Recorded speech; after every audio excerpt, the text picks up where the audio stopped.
Death current അധ്യായം 5. സംഭാഷണം അവസാനിപ്പിച്ചിട്ട് ഹാരിസ് എഴുന്നേറ്റ് പോയി. ഫെഡറിക്സ് ആകെ ചുട്ടുപഴുത്തിരിക്കുകയായിരുന്നു. ഞരമ്പുകളിലെല്ലാം അഗ്നി ഉരുകി ഒഴുകുന്നത് പോലെ, ശരീരത്തിലെ ഓരോ അണുവും വിങ്ങിപ്പിടയുന്നത് പോലെ. അയാളുടെ കൺമുന്നിൽ വെച്ചാണ് ഹാരിസും കാതറീനും തമ്മിലുള്ള പ്രണയസല്ലാപങ്ങൾ. അധ്യായം 12. അടുത്ത ദിവസം ഹാരിസ് കൂടാരത്തിൽ തനിച്ചായിരുന്നപ്പോൾ ഫെഡറിക്സ് അങ്ങോട്ട് ചേരി ചെന്നു. ഇനി നമുക്കിത് നീട്ടിക്കൊണ്ടു പോകണ്ട. ചുണ്ടുകൊട്ടി പൈശാചികമായി ചിരിച്ചുകൊണ്ട് ഫെഡറിക്സ് ശബ്ദം താഴ്ത്തി പറഞ്ഞു. ഒന്നുകിൽ പിന്മാറ്റം, അല്ലെങ്കിൽ മരണം. ഹാരിസ് അങ്ങനെ പകച്ചു നിന്നു. വാതിൽക്കൽ വഴിയടഞ്ഞു നിൽക്കുകയാണ് ഫെഡറിക്സ്. അയാളുടെ കയ്യിൽ കത്തിയുടെ വായ്ത്തല തിളങ്ങുന്നു. നിനക്ക് ആയുധം വല്ലതുമുണ്ടെങ്കിൽ എടുക്കൂ. ഹാരിസ് അനങ്ങിയില്ല. അയാളുടെ മുഖം വലിഞ്ഞു മുറുകി. പുറത്തു ചാടാൻ പഴുതു തേടി കണ്ണുകൾ വട്ടം കറങ്ങി. തീരുമാനിക്കൂ ഒരു നിമിഷം. ഫെഡറിക്സ് അക്ഷമയോടെ മുരണ്ടു. അയാളിപ്പോൾ പൊട്ടിത്തെറിക്കുമെന്ന് തോന്നുമായിരുന്നു. പിന്മാറ്റമില്ല, ഹാരിസ് പിറുപിറുത്തു. നിന്റെ അവസാനത്തെ പ്രാർത്ഥന കൂടി ചൊല്ലിക്കോ. ഹാരിസ് കൂടാരത്തിൻ്റെ വശത്തേക്ക് ചാടാനൊരുമ്പട്ടേഴും ഫെഡറിക്സ് ചാടി വീണു. ചാകുന്ന മൃഗത്തിനെ പോലെ ഭയാനകമായ അലർച്ച ദ്വീപിൽ മുഴങ്ങി. എല്ലാവരും ഓടിയെത്തപ്പോൾ ഫെഡറിക്സ് കത്തിയിലെ ചോര വിരൽ കൊണ്ട് വടിച്ചിറക്കുകയായിരുന്നു. തറയിൽ പിടഞ്ഞ് ചോര തെറിപ്പിക്കുന്ന ഹാരിസ്. അവൻ എന്നെ കൊന്നു. അവസാനമായി ഞരങ്ങി. അതെ, ഞാനവനെ കൊന്നു. ഫെഡറിക്സ് പതുക്കെ കൂടാരത്തിന് വെളിയിലിറങ്ങി. ക്രഫോർഡ് അയാളുടെ അടുത്തേക്ക് ചെന്നു. അടുത്തേക്ക് വരരുത്. കോഴിയെ വെട്ടുന്നവരെ ഞാൻ നിൻ്റെയൊക്കെ അറുത്തു മുറിക്കും. ഫെഡറിക്സ് അയാളുടെ നേർക്ക് കുതിച്ചു. കുത്തുന്നതിന് മുമ്പ് ഷാൻ പിയർ ചാടി വീണു. കത്തി തട്ടിത്തെറിച്ച ശേഷം അയാൾ ഫെഡറിക്സിൻ്റെ മുഖമടിച്ച് ഒരു പ്രഹരം നടന്നു. ഫെഡറിക്സ് വീണു. എഴുന്നേറ്റ ഉടൻ ക്രഫോർഡിൻ്റെ വിഹിതം ചികിട്ടടൽപ്പിക്കുന്നത് ഒരടിയായിരുന്നു. അപ്പോഴേക്കും എല്ലാവരും അയാളെ വളഞ്ഞു. എല്ലാവരും ഇഷ്ടം പോലെ പെരുമാറാൻ യാതൊരു എതിർപ്പും കൂടാതെ അയാൾ തൻ്റെ ശരീരം വിട്ടുകൊടുത്തു. അവസാനം അയാൾ അടിയും ഇടിയും ചവിട്ടുമേറ്റ് ചതഞ്ഞ് എഴുന്നേൽക്കാനാവാതെ പുൽപ്പുറത്ത് കുഴഞ്ഞു കിടക്കുന്നതുകൊണ്ട് അയാൾ ഏങ്ങി ചിരിച്ചു. Call the police. ഭ്രാന്തി പിടിച്ച പോലെ അയാൾ ചിരിച്ചു. എവിടെയാണ് നിങ്ങളുടെ നിയമം? എവിടെയാണ് നിങ്ങളുടെ ജഡ്ജി? എവിടെയാണ് നിങ്ങളുടെ പോലീസ്? എവിടെയാണ് വിചാരണയും വിധിയും, ജയിലും ശിക്ഷയും? വിളിക്കൂ. ആളുകൾ അകന്നു മാറി. ഞാൻ കൊന്നു. ഞാനൊരു മനുഷ്യനെ കൊന്നു. അയാൾ മുഖം പൊത്തിക്കരയാൻ തുടങ്ങി. കാതറിൻ മറ്റു പെൺകുട്ടികളോടൊപ്പം വസ്ത്രങ്ങൾ കഴുകാനായി കിണറ്റിനരികിലേക്ക് പോയതായിരുന്നു. അവർ ബഹളം കേട്ട് ടെൻറ്റിനരികിലെത്തുന്നതേ ഉണ്ടായിരുന്നുള്ളൂ. കൂടാരത്തിനുള്ളിൽ കടന്ന് ലൈസിയും വെർജീനയും ജൂലിയനും നടുങ്ങി. തറയിൽ രക്തത്തിൽ കുളിച്ചു കിടക്കുന്ന ശവശരീരം. കാതറീനിൽ നിന്നും ശബ്ദമില്ലാത്ത ഒരു നിലവിളിയുണ്ടായി. അവൾ രക്തക്കളത്തിൽ മുട്ടുകുത്തിയിരുന്നു. വിറയ്ക്കുന്ന കൈകൾ കൊണ്ട് ഒരു വശത്തേക്ക് ചരിഞ്ഞു കിടക്കുകയായിരുന്ന അയാളുടെ മുഖം പിടിച്ചു തിരിച്ചു. അയാളുടെ കണ്ണുകളുടെ അവിശ്വസനീയതയുടെ ചുരുങ്ങിയ ചെറുതായി മുഖം വല്ലാതെ മുറുകി. ചുണ്ടും കവിളും വിറച്ചു. ഹാരിസ്. കാതറീൻ തേങ്ങി. ഹാരിസ്. അവളുടെ ഉടലാകെ വിറപുണ്ടു. ലൈസ അടുത്തേക്ക് വന്നപ്പോഴേക്കും കാതറീൻ ഹാരിസിൻ്റെ മേൽ കുഴഞ്ഞു വീണിരുന്നു. അയാളുടെ മുഖത്തേക്ക് അവൾ മുഖം ചേർത്ത് വെച്ചു. വെർജീനിയനും ജൂലിയനും ലൈസയും കൂടി അവളെ താങ്ങി എഴുന്നേൽപ്പിക്കാൻ ശ്രമിച്ചു. കാതറീൻ അയാളുടെ കഴുത്തിലൂടെ കൈ ചുറ്റിപ്പിടിച്ച് കാറ്റ് നേർത്തു വീശും പോലെ ഹാരിസ് ഹാരിസ് എന്ന് മന്ത്രിച്ചുകൊണ്ടിരുന്നു. പെൺകുട്ടികളെല്ലാവരും കൂടി വല്ല വിധേനയും കാതറിനെ പിടിച്ചെഴുന്നേൽപ്പിച്ച് അവളുടെ കൂടാരത്തിലേക്ക് കൊണ്ടുപോയി. അവൾക്കരികം കുറച്ചു നേരം ഇരുന്നു. ക്യാമ്പിൽ ശോകവും മൂകതയും വ്യാപിച്ചു കഴിഞ്ഞിരുന്നു. ഹാരിസിൻ്റെ ശവശരീരം എന്ത് ചെയ്യണമെന്നത് ഒരു പ്രശ്നമായി ശേഷിച്ചു. ദ്വീപിൽ തന്നെ സംസാരിക്കല്ലാതെ എന്തു വഴി? നമ്മൾ ചങ്ങാടത്തിൽ പുറപ്പെടുന്ന ദിവസം വരെ സൂക്ഷിക്കാനൊക്കുകയില്ലല്ലോ. കൂടാരങ്ങളിൽ നിന്നും കുറേ അകലെയായി പുൽത്തകടിയിൽ തന്നെ മൃതദേഹം കുഴിച്ചിടാമെന്ന് തീരുമാനിച്ചു. ഉച്ചയായപ്പോഴേക്കും കടൽക്കരയിൽ നിന്നും പലക കഷ്ണങ്ങൾ ശേഖരിച്ചു കൊണ്ടുവന്നു. അവർ ശവപ്പെട്ടി പോലെയൊന്നുണ്ടാക്കി. അതിനുള്ളിൽ മൃതദേഹം എടുത്തു വെച്ചു. ഫെഡറിക്സ് ഒഴികെ മറ്റെല്ലാവരും കുഴി തോണ്ടിയിരുന്നിടത്തേക്ക് പോയി. കോരിയിട്ട് നനഞ്ഞ മണ്ണിന് മീതെ ശവമിറക്കി വെച്ച് എല്ലാവരും മൂകമായി പ്രാർത്ഥിച്ചു. പിന്നെ ആഴം വേണ്ടത്ര ഇല്ലാത്ത കുഴിയിലേക്ക് ശവമിറക്കി വെച്ചു. വെർജീനിയയുടെ തോളിലേക്ക് തലചായ്ച്ച കാതറിൻ വിങ്ങി പൊട്ടിക്കരഞ്ഞിരുന്നു. പുരുഷന്മാരെല്ലാവരും ചേർന്ന് കുഴിമൂടി. എല്ലാവരും കൂടാരത്തിൽ തിരിച്ചെത്തി. ഫെഡറിക്സ് അപ്പോഴും പുൽത്തകടിയിൽ കമിഴ്ന്നു കിടപ്പുന്നുണ്ടായിരുന്നു. ഫെഡറിക്സ് എന്ത് ചെയ്യണമെന്നായിരുന്നു അടുത്ത ആലോചന. അയാളൊരു കൊലപാതകയാണ്, കുറ്റം സമ്മതിക്കുന്ന കൊലയാളി. അയാളെ ശിക്ഷിക്കാൻ ഇവിടെ പോലീസും കോടതിയും ആരുമില്ല. ഒരു മനുഷ്യനെ കൊന്ന കുറ്റത്തിന് അയാളെ ശിക്ഷിക്കാൻ ഇവിടെ ഒരു നിയമവുമില്ല. കൊലപാതകയായ ഒരുവനെ വെച്ചുകൊണ്ടിരിക്കുന്നത് സംഘത്തിന് അപകടമാണ്. ഇവിടെ നമ്മൾ തന്നെയാണ് കോടതി. അയാൾ കുറ്റം ചെയ്തു എന്നതിന് നമ്മളെല്ലാവരും സാക്ഷികളാണ്. അയാളത് സമ്മതിക്കുകയും ചെയ്യുന്നു. ഇമാതിരി കുറ്റത്തിന് അമേരിക്കയിൽ ലഭിക്കാവുന്ന ശിക്ഷ എന്താണോ അത് തന്നെ ഫെഡറിക്സിന് നൽകുമെന്നതാണ് എൻ്റെ പക്ഷം. ക്രഫോർഡ് പറഞ്ഞവസാനിപ്പിച്ചു. അതായത് മരണശിക്ഷ. റാൾഫ് ക്രഫോർഡിന് നേർക്ക് നോക്കി. അതെ, അവനത് ആഗ്രഹിക്കുന്നു. അപ്പോൾ മാന്യരെ, ദ്വീപിലെ നീതിന്യായ കോടതി കൂടിയിരിക്കുകയാണോ ഇവിടെ? ക്രിസ്റ്റഫർ മദ്യം മോന്തി ചുണ്ടു തുടച്ചുകൊണ്ട് പരിഹാസ സ്വരത്തിൽ ചോദിച്ചു. ഭൂരിപക്ഷം പേരും ഫെഡറിക്സിനെ ശിക്ഷിക്കണമെന്ന പക്ഷക്കാരാണ്. ഇവിടെ കൊടുക്കാൻ കഴിയുന്ന ഒരേ ഒരു ശിക്ഷ വധശിക്ഷയാണ്, ക്രഫോർഡ് പറഞ്ഞു. നിങ്ങൾ ഭൂരിപക്ഷം ആളുകൾ അഭിപ്രായപ്പെട്ടതുകൊണ്ട് ഫെഡറിക്സിൻ്റെ വധശിക്ഷ കൊടുക്കണമെന്ന് നിർബന്ധമൊന്നുമില്ല. ഞാൻ ഈ തീരുമാനത്തെ എതിർക്കുന്നു. ഫെഡറിക്സിനെ വെറുതെ വിടാൻ തീരുമാനിച്ചിരിക്കുന്നു, ക്രിസ്റ്റഫർ പറഞ്ഞു. ഭൂരിപക്ഷത്തിൻ്റെ വിധി നടപ്പിലാക്കുക തന്നെ ചെയ്യും, ക്രഫോർഡ് ശബ്ദമുയർത്തി. ഇവിടെ ഈ ദ്വീപിൽ വെച്ച് നടപ്പാക്കുകയില്ല. നടപ്പാക്കുന്നവനും അതേ ശിക്ഷ അനുഭവിക്കേണ്ടി വരും. നീ പറയുന്നതിൻ്റെ അർത്ഥം എന്താണെന്ന് നിനക്കറിയാമോ? ക്രഫോർഡ് എഴുന്നേറ്റു. നമ്മൾ പരസ്പരം കൊന്നാൽ ആരും ചോദിക്കാനില്ലെന്ന് വന്നാൽ അതിനർത്ഥം ഇവിടെ ആർക്കും ആരെയും വധിക്കാമെന്നല്ലേ? നിയമത്തെ പേടിക്കുകയൊന്നും വേണ്ട. ഇവിടെ ആർക്കും ആരെയും കൊല്ലാം. നിയമത്തിൻ്റെ പരിധികൾക്കപ്പുറമാണ് നമ്മൾ. നിയമം നടപ്പിലാക്കാനുള്ള അർഹത കിട്ടുന്നത് ആളുകൾക്ക് സംരക്ഷണം നൽകുന്നതിൽ നിന്നാണ്. നമ്മെ നേരിട്ടിരിക്കുന്ന ആപത്തിൽ നിന്നും ഈ 12 പേരെയും രക്ഷിക്കാമെന്നുള്ള ഉറപ്പുള്ളവർക്ക് ശിക്ഷിക്കാൻ അധികാരമുള്ളൂ. ക്രിസ്റ്റഫർ എല്ലാവരെയും മാറി മാറി നോക്കി. യുക്തി കൊണ്ട് കാര്യങ്ങളെ പിളർന്നു നോക്കുകയല്ല ഇവിടെ വേണ്ടത്, ധാർമ്മികമായ ചുമതലകൾ നിറവേറ്റലാണ്, ക്രഫോർഡ് പറഞ്ഞു. ശരി, ധാർമ്മികത അളന്നു തൂക്കുക. ഫെഡറിക്സിനെ നിങ്ങളെല്ലാവരും കൂടി കൊല്ലുന്നു. നമ്മളെല്ലാം സാൻ ഫ്രാൻസിസ്കോയിലെത്തുന്നു. ഫെഡറിക്സിനെ കൊന്ന കുറ്റം കോടതി വിചാരണക്കെടുക്കുകയും ചെയ്താൽ കോടതി നിങ്ങളെ വെറുതെ വിടുമെന്ന് തോന്നുന്നുണ്ടോ? ആർക്കും മറുപടി പറയാനില്ല. ഇവിടെ എപ്പോഴുള്ള മാന്യന്മാരായ ജൂറികളെല്ലാം അന്ന് ശിക്ഷിക്കപ്പെടുമെന്നുള്ള കാര്യത്തിൽ ആർക്കെങ്കിലും സംശയമുണ്ടോ? അതിനുമുള്ള പ്രതികരണമില്ല.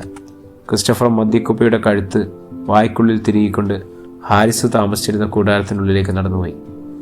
അയാൾ നേരെ ചെന്ന് ഹാരിസിൻ്റെ വക മദ്യവും സിഗരറ്റും കൈവശപ്പെടുത്തി. അയാൾ അതുമായി പൊളിയിലേക്ക് ഇറങ്ങിയപ്പോൾ എല്ലാവരും അവിശ്വസനീയതയോടെ അയാളെ നോക്കി. റാൾഫ് ധാർമ്മിക രോക്ഷത്തിൽ പറഞ്ഞു, നമ്മുടെ കൂടെ ഉണ്ടായിരുന്ന ഒരു മനുഷ്യൻ ഇന്ന് രാവിലെയാണ് മരിച്ചത്. അയാളുടെ ശരീരത്തിൽ ചൂട് മാറിയിട്ടില്ല. അതിനു മുമ്പ് ഇത്ര സംസ്കാരശൂന്യമായി പെരുമാറാൻ എങ്ങനെ കഴിയുന്നു? മരിച്ചവർ മദ്യവും സിഗരറ്റും ഉപയോഗിക്കാറില്ല എന്നൊരൊറ്റ വിശ്വാസമുണ്ട്. ക്രിസ്റ്റഫർ കൂസലനെ അയാളുടെ ടെൻറ്റിലേക്ക് കയറിപ്പോയി. ക്യാമ്പിൽ ഒരു ശ്മശാന മൂകത വ്യാപിച്ചു. ശവപ്പറമ്പിൽ എന്ന പോലെ അവർ രാത്രിയും കഴിച്ചുകൂട്ടി. രാത്രിയും ഭീതിയും ദുഃഖവും തന്നെ. ഇനി 12 പേർ ശിക്ഷിക്കുന്നു. ആപത്തിൽപ്പെട്ട മരിച്ചതല്ലാത്തവരാൾ. യാതൊരു കാര്യവുമില്ലാതെ 28ാമത്തെ വയസ്സിൽ കത്തിക്കുത്തേറ്റ് മരിക്കുക. ഒരു സ്ത്രീയെ സ്നേഹിച്ചതാണ് അയാൾ ആകെ ചെയ്ത കുറ്റം. ഹാരിസ് നല്ലവനായിരുന്നുവെന്ന് എല്ലാവർക്കും അറിയാം. അയാൾ ഉൾപ്പെട്ട ഏതു കാര്യത്തോടും 100% ആത്മാർത്ഥത അയാൾ പുലർത്തിയിരുന്നു. ഡെത്ത് കറന്റിന് നടുവിലെ ദ്വീപിൽ മരിച്ചു വീഴാനായിരുന്നു അയാളുടെ വിധി. പ്രഭാതം പൊട്ടിവിടുന്നു. ഹാരിസിൻ്റെ മൃതദേഹം അടക്കിയ കുഴികൾ തുറന്നു കിടക്കുന്നു. നനഞ്ഞ മണ്ണിൽ വലിയ കാൽപ്പാടുകൾ. ഷാൻപിയർ മറ്റുള്ളവരെ വിളിച്ചു കാണിച്ചു. കുഴിവക്കത്തു നിന്നും അവർ അമ്പരത്തോടെ പരസ്പരം നോക്കി. ഹാരിസിൻ്റെ മൃതദേഹം അപ്രത്യക്ഷമായിരിക്കുന്നു. അധ്യായം 13. മൃതദേഹങ്ങൾക്ക് പോലും ഇവിടെ രക്ഷയില്ല. ക്രിസ്റ്റഫർ ഭയാനകമായ മൂകതയ്ക്ക് വിരാമമിട്ടു. മനുഷ്യമാംസം ഭക്ഷിക്കുന്നവനാണ് ഗുഹാജീവി എന്ന കാര്യത്തിൽ ഇനി തർക്കമില്ല. ആ അറിവാണ് അവരെ ഏറ്റവും അധികം ഭയപ്പെടുത്തിയത്. ഒഴിഞ്ഞ ശവക്കുഴി അവരുടെ രക്തം മരവിപ്പിച്ചു. കുഴിക്കരിയിൽ നിന്നും ഓരോരുത്തരായി കൂടാരത്തിലേക്ക് മടങ്ങി. ഹാരിസിന്റെ മരണം ആദ്യമൊരു നടുക്കമാണ് അവരിൽ ഉളവാക്കിയിരുന്നത്. പിന്നീട് മനസ്സിൽ വിങ്ങുന്ന ദുഃഖമായി. ഇപ്പോൾ ഒരു പേടി സ്വപ്നവും. ഹാരിസ് ഫെഡറിക്സിനെ കൊന്നുവെന്നത് അവർ മറന്നു. ഹാരിസ് മരിച്ചതിലുള്ള ദുഃഖവും മറന്നു. ഇപ്പോൾ ഹാരിസിന്റെ മൃതദേഹം അപ്രത്യക്ഷമായതിനെ സംബന്ധിച്ചുള്ള ഭയം മാത്രമാണ് അവരിൽ നിറഞ്ഞു നിന്നത്. ഫെഡറിക്സിനെ ഒറ്റപ്പെടുത്താനാണ് അവർ തീരുമാനമെടുത്തത്. അയാൾ ഒരു കൂടാരത്തിൽ തനിയായിരുന്നു ഉറക്കം.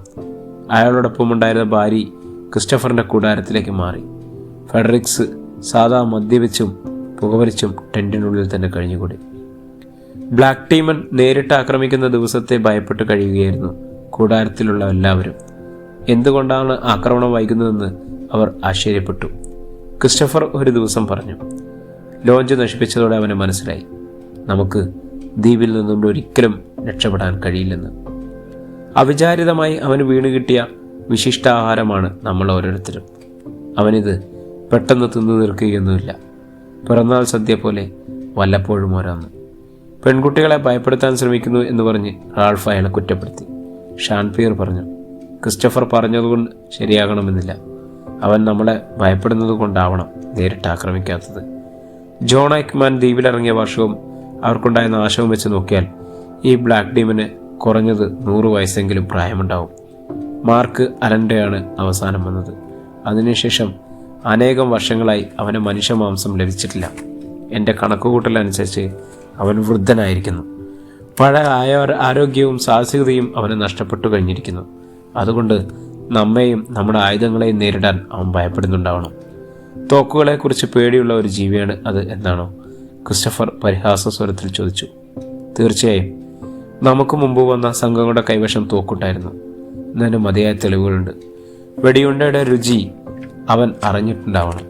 നമ്മൾ വന്നതിന് ശേഷം ദ്വീപിൽ 1ലധികം തവണ വെടിപൊട്ടിച്ചിട്ടുണ്ട്. തോക്കുകളുടെ ഓർമ്മ നേരിട്ട് ആക്രമിക്കുന്നതിൽ നിന്നും അവനെ വിലക്കുന്നുണ്ടായിരിക്കും. അങ്ങനെ വിശ്വസിച്ച് നമുക്ക് സമാധാനിക്കാം. ആ രാത്രിയിൽ അവർ നനച്ചിരിക്കാതെ ഒരു സംഭവമുണ്ടായി.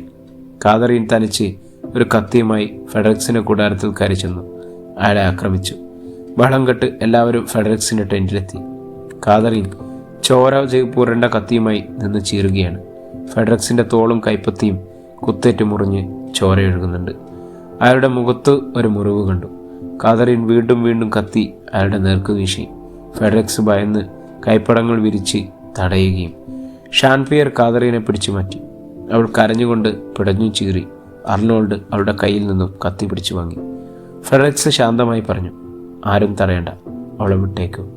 അവൾ എന്നെ കൊല്ലട്ടെ, ഞാനത് ആഗ്രഹിക്കുന്നു. ഞാൻ അവളെ സ്നേഹിച്ചതിന് എനിക്ക് കിട്ടാവുന്ന ഏറ്റവും വലിയ ശിക്ഷ. കാതറിൻ ഉറക്കെ കരഞ്ഞുകൊണ്ട് ടെന്റിൽ നിന്നും ഇറങ്ങിപ്പോയി. ഷാൻപിയർ ഫെഡറിക്സിന്റെ മുറിവ് പരിശോധിക്കാഞ്ഞതും ഫെഡറിക്സ് കുതിറി. തുടരുത്, ആരും എന്നെ തുടരുത്. ഫെഡറിക്സ്, നിനക്ക് നന്നായി മുറിവേറ്റിട്ടുണ്ട്. ഉടനെ മുറിവ് കഴുകി മരുന്ന് വെച്ച് കെട്ടണം. കത്തി എനിക്ക് തന്ന സമ്മാനമാണിത്. ദൈവത്തെ ഓർത്ത് നിങ്ങളിത് ഇടപെടരുത്. ഫെഡറിക്സ് പിന്നോട്ട് നീങ്ങിയിരുന്നു. നിനക്ക് നല്ല സുഖമില്ല, നീ അവിടെ അടങ്ങിയിരിക്കൂ. ഫെഡറിക്സ് അവരുടെ നേർക്ക് തുറച്ചു നോക്കി നിന്നു. പിന്നെ ആക്രോശിച്ചു, എല്ലാവരും പുറത്തു കിടക്ക്. എൻ്റെ കൂടാരമാണിത്, എല്ലാവരും പുറത്ത്. ഇതിനകത്ത് കടക്കുന്നവരെ ഞാൻ കൊല്ലും.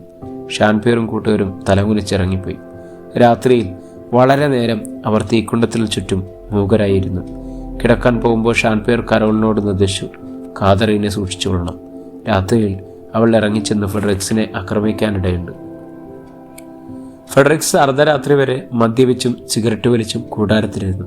പിന്നെ എഴുന്നേറ്റ് കൂടാരത്തിന് പുറത്തേക്ക് വന്നു. വേച്ച് അയാൾ ഇരുട്ടിലൂടെ എങ്ങോട്ടൊന്നില്ലാതെ നടന്നു. പിറ്റേന്ന് പ്രഭാതമായി.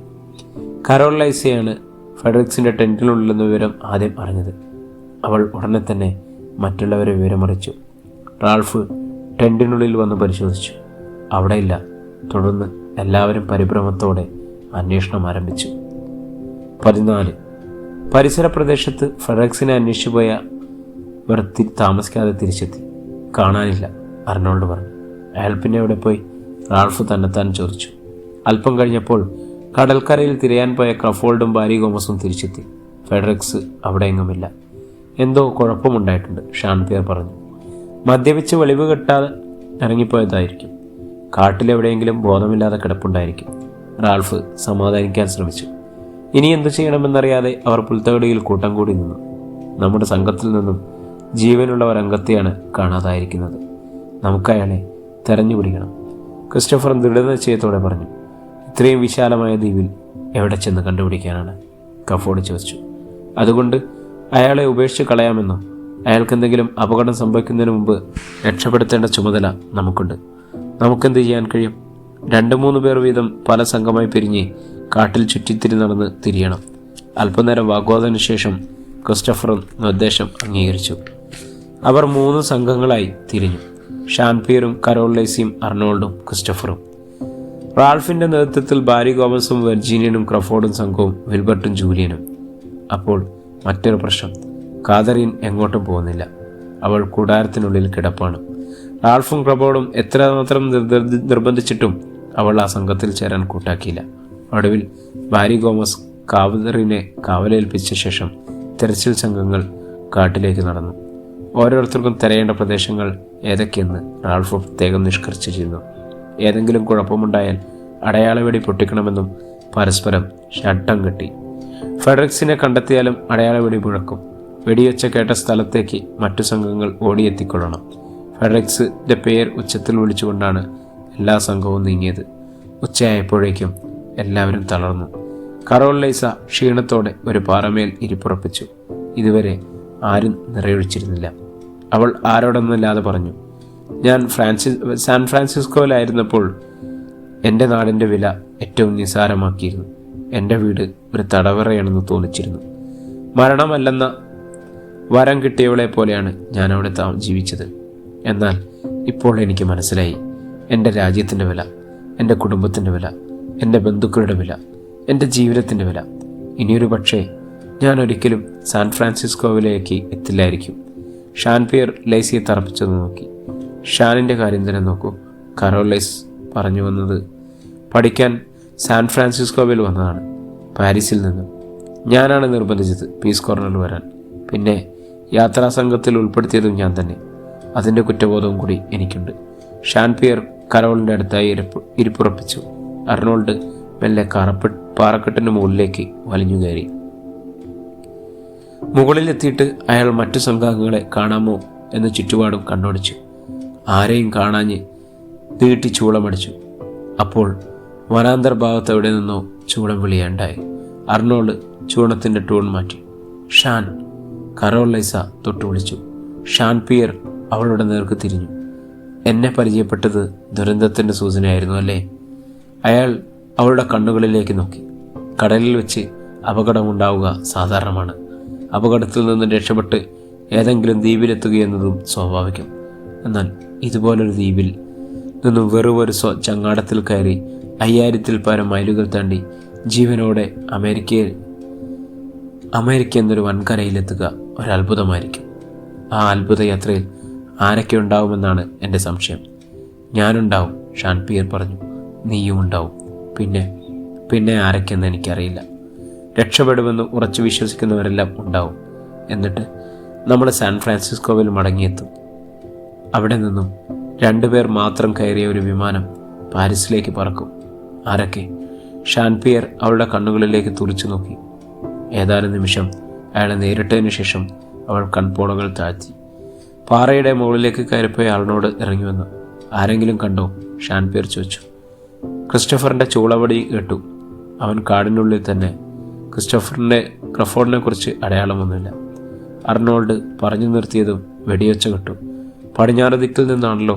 ഷാൻപിയർ ചാടി എഴുന്നേറ്റു. അവർ വേഗം ചെരുവിറങ്ങാൻ തുടങ്ങി. 5 മിനിറ്റിന് ശേഷം ദിക്ക് തിരിച്ചറിയാനാകുന്ന വെടിയൊച്ച വീണ്ടും. ക്രഫോർഡാണെന്ന് തോന്നുന്നു, അർണോൾഡ് പറഞ്ഞു. ക്രഫോർഡ് തന്നെ, സംശയമില്ല. അയാൾ എന്തോ കണ്ടെത്തിയിട്ടുണ്ട്. 5 മിനിറ്റിന് ശേഷം ഒരു വെടിവെച്ച കൂടി കേട്ടു. ഇപ്പോൾ ക്രഫോർഡും കൂട്ടരും എവിടെയാണെന്ന് ശരിക്കും പിടികിട്ടി. റാൾഫും ക്രിസ്റ്റഫറും വെർജീനിയയും കപ്പലുടെ അസ്ഥിപഞ്ജരം അടിഞ്ഞുകിടക്കുന്ന കടൽക്കരയിലേക്കാണ് ഓടുന്നതെന്ന് അകലെ നിന്ന് തന്നെ കാണാമായിരുന്നു. ഷാൻപിയർ വേഗത കൂട്ടി. അർണോൾഡ് അയാളേക്കാൾ മുൻപിലാണ്. കരോൾ ലൈസ നന്നെ തളർന്നതിനാൽ അവരുടെ ഒപ്പം ഓടാനായില്ല. ഷാൻപിയർ അവരുടെ കൈ പിടിച്ചുകൊണ്ട് ഓടി. കടൽക്കരയിൽ ചെന്നപ്പോൾ തന്നെ പാതി മണ്ണിലുറച്ച് ദ്രവിച്ചുപോയ തോണിക്കരികിൽ മറ്റുള്ളവർ കൂടി നിൽക്കുന്നത് കണ്ടു. വെർജീനിയയും ജൂലിയനും ഭീതിയോടെ മറ്റൊരിടത്തേക്ക് മാറി നിൽക്കുകയാണ്. റാൾഫിൻ്റെയും ക്രഫോൾഡിൻ്റെയും മുഖത്തുപോലും പേടിയുടെ മരണത്തിൻ്റെ വിളർച്ച. ക്രിസ്റ്റഫർ കൂസലില്ലാതെ നിന്ന് സിഗരറ്റ് കത്തിച്ചു വലിക്കുന്നു. കരോൾ, ഇങ്ങോട്ട് പോരൂ, ജൂലിയൻ വിളിച്ചു പറഞ്ഞു. അത്ര നന്നല്ലാത്ത ഒരു കാഴ്ചയാണ് തോണിക്കരികിലുള്ളതെന്ന് ഊഹിച്ചു. കരോൾ ജൂലിയനും വെർജീനിയനും അടുത്തേക്ക് പോന്നു. ഷാൻപിയറും അർണോൾഡും തോണിക്കരികിൽ ചെന്നു. പുൽപ്പരപ്പിലെല്ലാം രക്തം പറ്റിപ്പിടിച്ചത് കാണാമായിരുന്നു. തോണിയോട് ചേർന്ന് പൊട്ടിപ്പൊളിഞ്ഞ ഒരു ശിരസ് മാത്രം കഴുത്തിന് മുകളിൽ വെച്ച് പിരിച്ച് മുറിച്ചെടുത്തതുപോലെ. മുഖത്തെ മാംസം അല്പം പോലും ശേഷിച്ചിട്ടില്ല. മുടി ചോര പുരണ്ട് ഒരു കട്ടയായി തീർന്നിരിക്കുന്നു. തോണിയിലും പുൽപ്പരപ്പിലും മുകളിലും മാംസച്ചീന്തുകൾ ചിതറിക്കിടക്കുന്നു. കുറച്ചകലെ ഫെഡറിക്സ് ധരിച്ചിരുന്ന വസ്ത്രങ്ങൾ രക്തം പുരണ്ട് കിടന്നിരുന്നു. കടൽപ്പുരയിലെ വലിയ കാൽപ്പാടുകൾ. പ്രിയമുള്ളവരെ, ഈ അധ്യായം ഇവിടെ തുടരുക. ഇതൊരു സാഹസിക നോവലാണ്.